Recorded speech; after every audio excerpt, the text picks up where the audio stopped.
Hello बच्चों, let's read the question. Question says a tank of rectangular base and rectangular sides open at the top is to be constructed so that its depth is 2 meter and volume is 8 meter cube.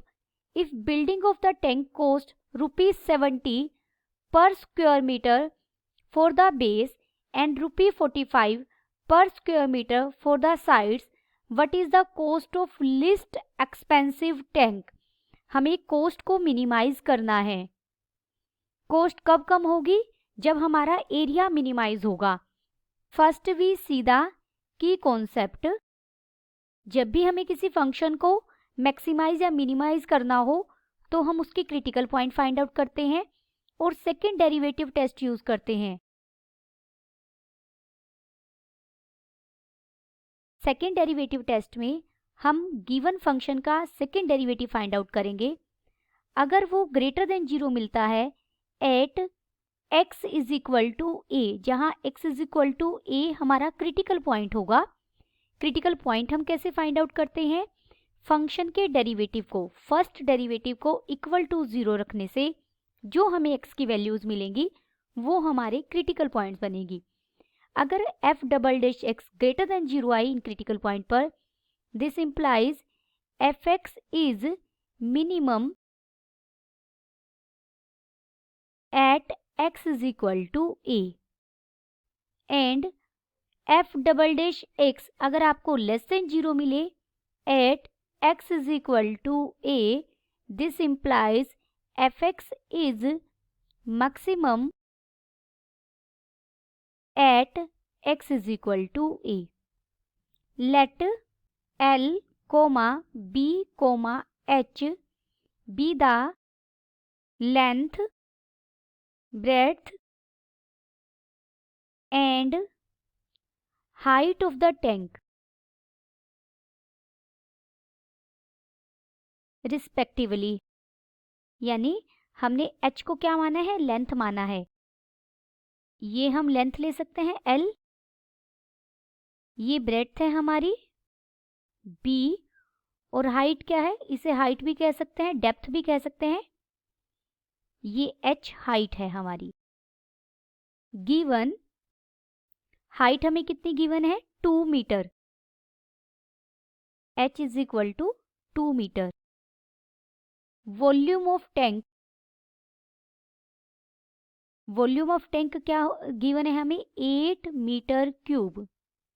We know that volume of tank हमारा क्या होगा? Length into breadth into height. Volume tank is equal to length into breadth into height. Therefore L into B into H हमारा किसके इक्वल हो गया? 8 के. This implies L into B हमारा किसके इक्वल होगा? H को हमने 2 रखा और राइट हैंड साइड में ले गए, डिनोमिनेटर में गया तो 8/2 4 बन गया. दिस इंप्लाइज यहाँ से B किसके इक्वल आ गया? 4/L के. यहाँ हमें ब्रेड्थ और लेंथ का रिलेशन मिल गया. एरिया ऑफ अ बेस, देखिए बेस एक क्या है? रेक्टेंगुलर शेप का है. यहाँ ये हमारा बेस है टैंक का और ये एक रेक्टेंगल की शेप का है, हमें स्टेटमेंट में भी दिया है. और किसी भी रेक्टेंगल का हम एरिया कैसे फाइंड आउट करते हैं? Length into breadth. तो यहाँ बेस का एरिया क्या हो जाएगा? L into B. जैसे आप b की वैल्यू 4/L पुट करेंगे, L से L कट जाएगा, ये 4 मीटर स्क्वायर आ जाएगा area of the base. Now we find area of walls. जो चारों तरफ की दीवारें हैं जिनसे टैंक बना है वो भी कैसी है? रेक्टेंगुलर शेप की है. अगर एरिया ऑफ वॉल्स को हम A से रिप्रेजेंट कर रहे हैं तो वो क्या होगा? 2HL प्लस L है ये प्लस 2HB. क्योंकि 4 साइड्स हैं, हर साइड एक रेक्टेंगल को रिप्रेजेंट कर रहा है तो लेंथ इनटू हाइट, हाइट यहाँ ब्रेड्थ का काम कर रही है. देखिए अब साइड वाली की बात करेंगे तो यहाँ ये h है हमारा और ये हमारा क्या है? b. तो b इंटू h. ऐसा ही इसके सामने वाली दीवार के लिए होगा और इसके लिए ये h है और ये कितना है? l.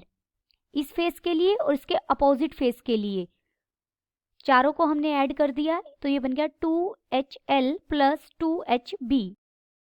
देयरफॉर हमें एरिया ऑफ द वॉल्स को हम ए से रिप्रेजेंट कर रहे हैं, वो कितना मिला 4 इंटू, यहाँ हमने बी की वैल्यू रखी और इसे सिंप्लीफाई किया तो ये बन गया 4 इंटू एल प्लस 4/L।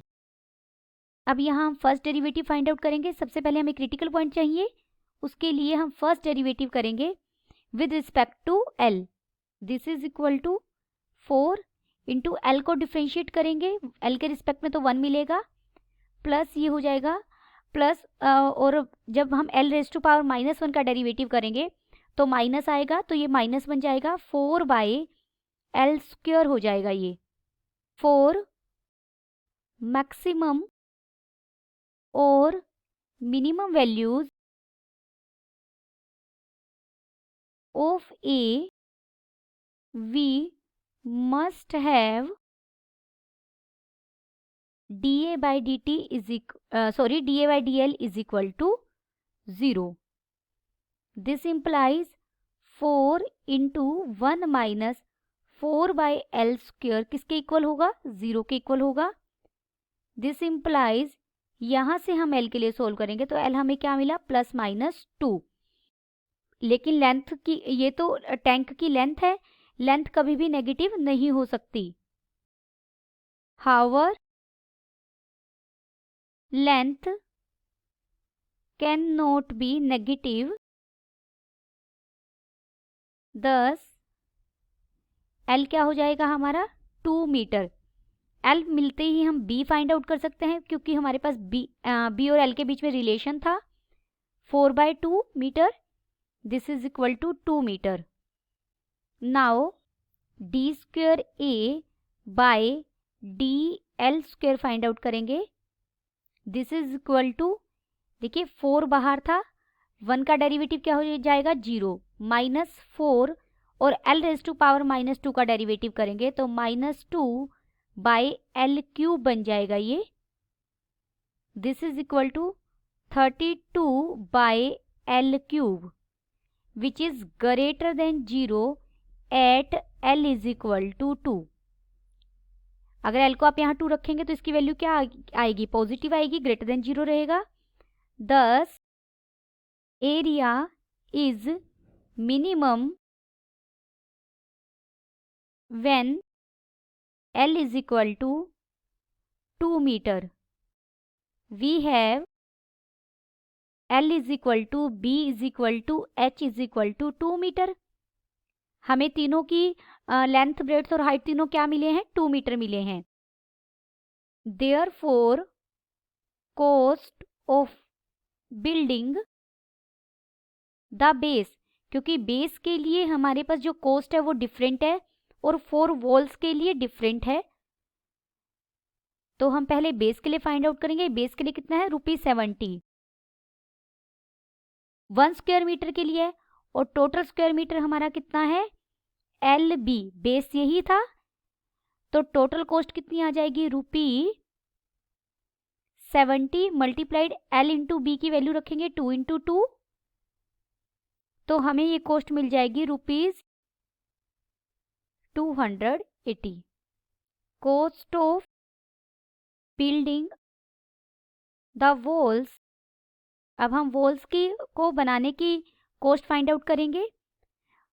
ये हमारी पर स्क्वायर मीटर के लिए कितनी थी 45, लेकिन 4 वॉल्स का टोटल एरिया हमारे पास कितना आया था 2H into L plus B कह सकते हैं इसे। दिस इज इक्वल टू, सारी वैल्यूज रख देंगे, ₹45 मल्टीप्लाइड बाय 2H करेंगे तो ये 2H 4 हो जाएगा, और into 2 + 2, this is equal to, इसे हम सोल्व करेंगे, ₹720 हमें मिल जाएगा। टोटल कॉस्ट यहाँ कितनी हो जाएगी, बेस को बनाने की और वॉल्स को बनाने की, दोनों को ऐड कर देंगे। टोटल कॉस्ट इज ₹280 बनी है सिर्फ बेस बनाने की, और 720 है वॉल्स को बनाने की, तो टोटल हो गई ₹1000।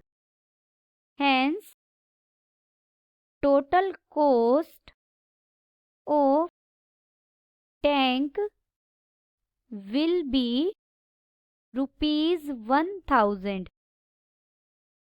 Then the final answer is total cost of tank will be rupees 1000. और ये हमारा लिस्ट एक्सपेंसिव है क्योंकि हमने कब बात की है, जब हमारा एरिया मिनिमाइज है, एरिया कम है तो कॉस्ट भी क्या होगी, सबसे कम होगी. Hope you understood it well. Best of luck.